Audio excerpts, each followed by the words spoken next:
I saw that, I'm a very, very practical person. And of course, there are tons of medications available, and people can, take plethora of medications and all that and go for multiple testings. And still, despite all these things, keep on still having progressive disease, because disease never gets cured. So more and more I researched into it, and ultimately at the end of all that research, I settled down on a whole food plant-based diet, which is the best diet in the world. And it's good for the body, it's good for the mind, and good for the soul. So I would strongly recommend a whole food plant-based diet.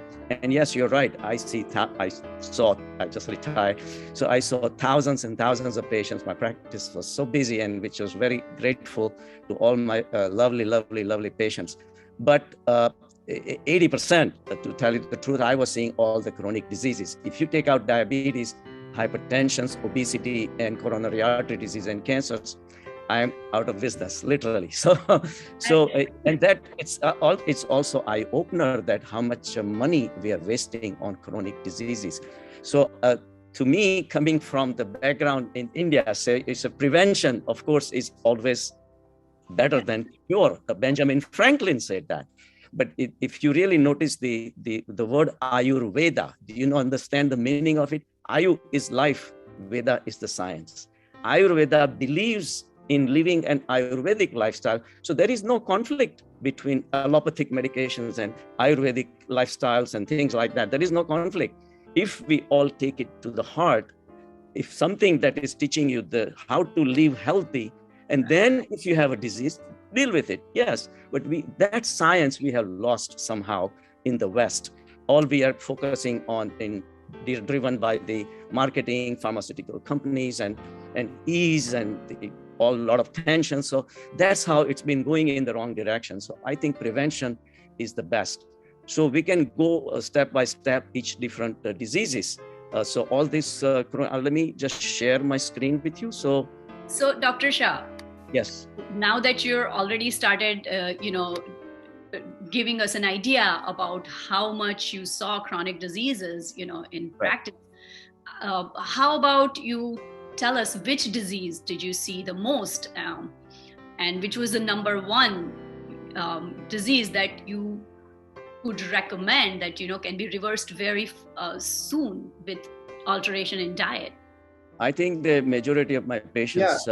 Before Dr. Shah, we go into specific diseases, I just want to thank you for bringing the point that how you helped your patients, because having seen the data for the insurance companies for millions of their members, I have seen this unmet need.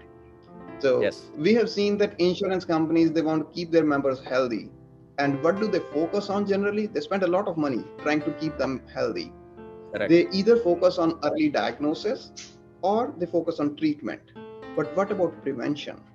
Sure. Prevention is generally not the focus. Only a little money is spent around prevention, and that is mostly around keeping them active. But what about diet? Diet is generally not addressed, right? So that's where I think it is on people themselves to find out, to learn what is a good diet.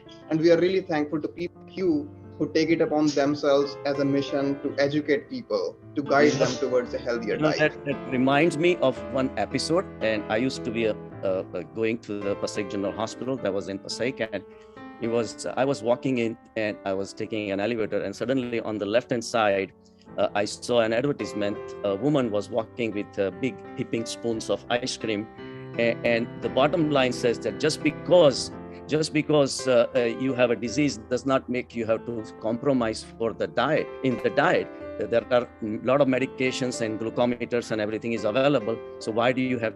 That really was an eye-opener, and I really approached the trustee of the hospital, and I had that removed. I said, what kind of wrong message are we spending to the patients, that you can eat whatever you want, but we have a lot of things to take care of. So that's really bad. And I think the prevention, it's time. I think we are maturing up now to talk about prevention rather than. And so I think the number one that I dealt with